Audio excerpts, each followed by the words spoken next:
नमस्कार बच्चों।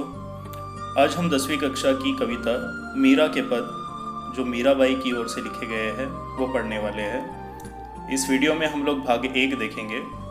इसके अगले वीडियो में हम लोग भाग 2 देखेंगे। मीरा के पद। मीरा सन 1503 में इनका जन्म माना जाता है और 1546 में इनकी मृत्यु मानी जाती है। मीरा का जन्म जोधपुर के चोकड़ी कुकड़ी गांव में 1503 ईस्वी को माना जाता है। उनके पिता का नाम रतन सिंह तथा माता का नाम वीर कुमारी था। बचपन से ही वे कृष्ण की भक्ति में रंग गई थी। 13 वर्ष की आयु में मेवाड़ के महाराणा सांगा के पुत्र भोजराज से उनका विवाह हुआ। उनका जीवन दुखों की छाया में ही बीता। बचपन में ही माता का तथा विवाह के कुछ वर्ष में पति का देहांत हो गया। वे अपने भौतिक जीवन से निराश होकर वृंदावन में कृष्ण भक्ति करने लगी। मीराबाई का जीवन परिचय देखते हैं। मीराबाई का जीवन परिचय। मीराबाई मध्यकालीन भक्तिकाल काव्यधारा की कवयित्री मानी जाती है। इन्होंने श्री कृष्ण को अपना आराध्य माना तथा उनकी भक्ति में इन्होंने अपना सारा जीवन समर्पित कर दिया। उनके श्री कृष्ण पर गाए गए भजन संपूर्ण भारतवर्ष में प्रसिद्ध है। वे संत रैदास को अपना गुरु मानती थी। प्रमुख रचनाएं नरसी जीरो माहिरो, गीत गोविंद की टीका, राग गोविंद, सोरठ के पद, मीरा का मल्हार। अब हम पाठ प्रवेश देखते हैं। पारिवारिक संतापों से छुटकारा पाने के लिए मीरा घर द्वार छोड़कर वृंदावन जा बसे और श्री कृष्ण की भक्ति में डूब गई। श्री कृष्ण की दीवानी मीरा पहले पद में श्री कृष्ण को उनकी क्षमताओं का आभास कराती है। मीरा से पूर्व जिन जिन भक्तों की मदद के लिए श्री कृष्ण दौड़े चले आए थे, उन घटनाओं को याद कराते हुए उनसे विनती करती है कि इनके भी कष्ट दूर कर दे और इन्हें अपनी शरण में ले ले और इनका उद्धार करे। अब हम मीरा के पद देखते हैं। हरि आप हरो जनरी भीर, हरि आप हरो जनरी भीर, हरि आप हरो जनरी भीर।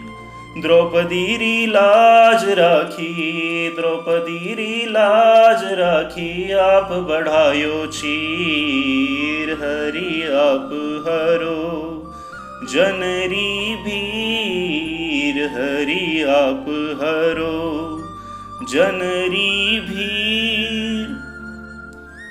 हरि आप हरो जनरी भीर, द्रौपदी री राज राखी, आप बढ़ायो चीर। इस पद के अनुसार इस पद का जो भावार्थ है वो भावार्थ कुछ इस प्रकार रहेगा। मीरा जी अपनी आराध्य से कहती है कि हे हरि, हे श्री कृष्ण, आप सारी जनता की पीड़ा को दूर कीजिए, आप सारे संसार के दुखों को हर लीजिए।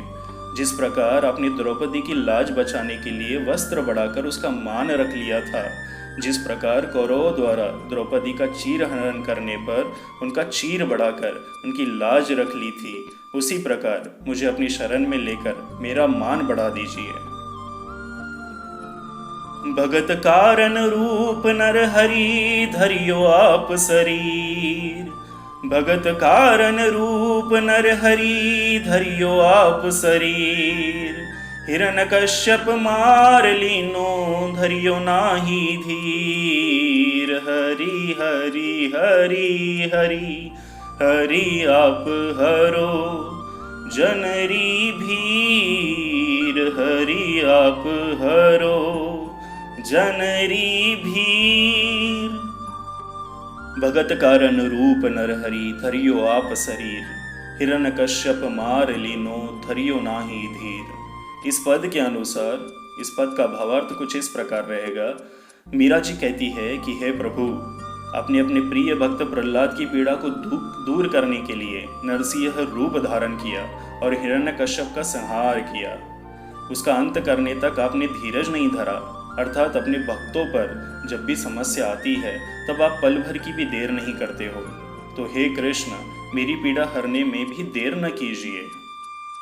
बुढ़ तो गजराज राख्यो काटी कुंजर पीर, बुढ़ तो गजराज राख्यो काटी कुंजर पीर।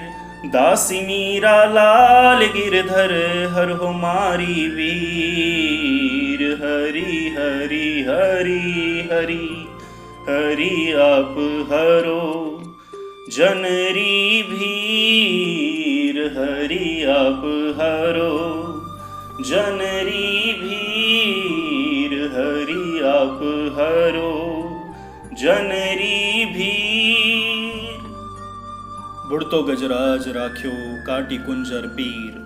दासी मीरा लाल गिरधर हरो मारी भीर। मीरा जी अपनी इन पंक्तियों में कहती है कि हे गिरधर, आपने डूबते गजराज को बचाने के लिए उनकी प्रार्थना पर सुदर्शन चक्र से मगरमच्छ को मारा और गजराज के प्राणों की रक्षा की।